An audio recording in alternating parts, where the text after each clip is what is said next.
Good morning friends, welcome to short and smart learning. आज की dictation 80 शब्द प्रति मिनट डिक्टेशन, जो कि एक लीगल डिक्टेशन है तथा आने वाले आपके हाई कोर्ट एग्जाम की दृष्टि से भी अति महत्वपूर्ण है। तो डिक्टेशन को लिखिए और इसका ट्रांसक्रिप्शन भी जरूर कीजिए। साथ ही हमारे चैनल को सब्सक्राइब कीजिए तथा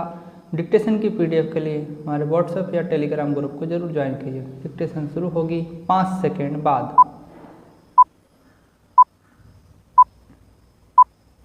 स्टार्ट। पक्षकारों की ओर से हाजिर होने वाले विभिन्न काउंसिलों द्वारा व्यापक तर्क दिए गए विराम इन्हें विद्वान मुख्य न्यायमूर्ति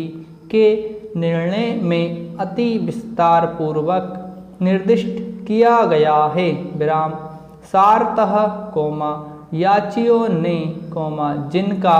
भारत संघ द्वारा समर्थन किया गया यह कहा कि 3 तलाक आज के युग में एक काल दोष है और सांविधानिक रूप से कहा जाए तो यह एक अभिशाप है विराम लिंग विभेद के तर्क को सर्वोपरि रखते हुए यह कहा कि भले ही शरीयत विधि द्वारा जो भारत में सुन्नी मुसलमानों पर लागू है 3 तलाक को स्वीकृति दी गई हो तो भी यह भारत के संविधान विशिष्ट रूप से अनुच्छेद 14 15 1 और 21 में अंतर्निहित मुस्लिम स्त्रियों के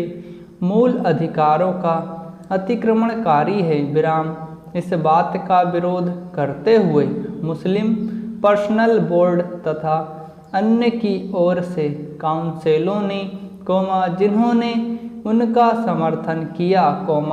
बम्बई उच्च न्यायालय के निर्णय जो बम्बई राज्य बनाम नरासू अप्पा माली वाला मामला है का इस प्रतिपादना के लिए जोरदार रूप से अवलंब लिया कि सोवियत विधि संविधान के मूल अधिकारों के अध्याय की परिधि के परे हैं और इसलिए इस न्यायालय द्वारा अभिखंडित नहीं की जा सकती हैं विराम उनके अनुसार ऐसी वस्तु स्थिति में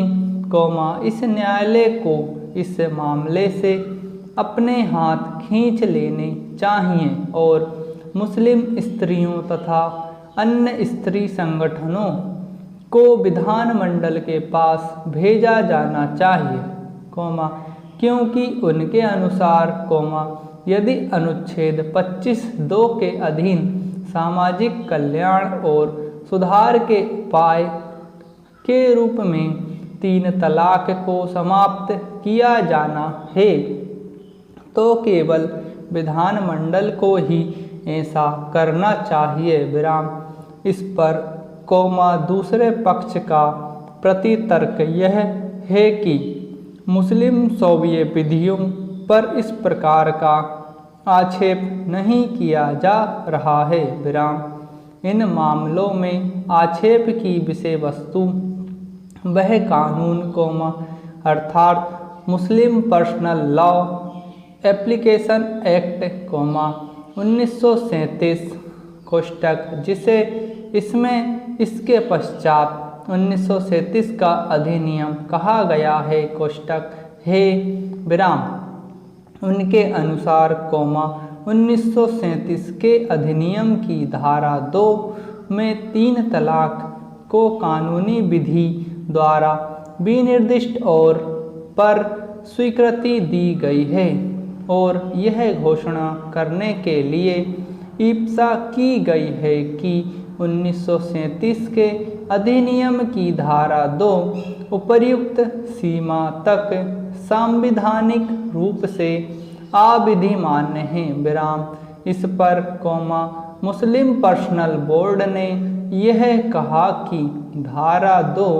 3 तलाक की मुस्लिम विधि को लागू करने के लिए नहीं है जैसा कि धारा 2 में सर्वोपरि खंड से उपदर्शित होता है विराम। इसलिए कौमा उनके अनुसार कौमा 3 तलाक संबंधी मुस्लिम शौबीय विधि स्वयं अपने बल से प्रवर्तित है और कौमा जैसा कि नरासु अप्पा वाले मामले में अभी निर्धारित किया गया है कौमा इसे प्रवृत्त विधियों के रूप में अनुच्छेद 13(1) में सम्मिलित नहीं किया जा सकता है विराम समाप्त। दोस्तों आप लोगों को डिक्टेशन पसंद आई हो तो इसे ज़्यादा से ज़्यादा शेयर कीजिए तथा हमारे चैनल को सब्सक्राइब कीजिए ताकि आपको इसी तरह के डिक्टेशन और एग्जाम संबंधी नोटिफिकेशन आपको प्राप्त होती रहे।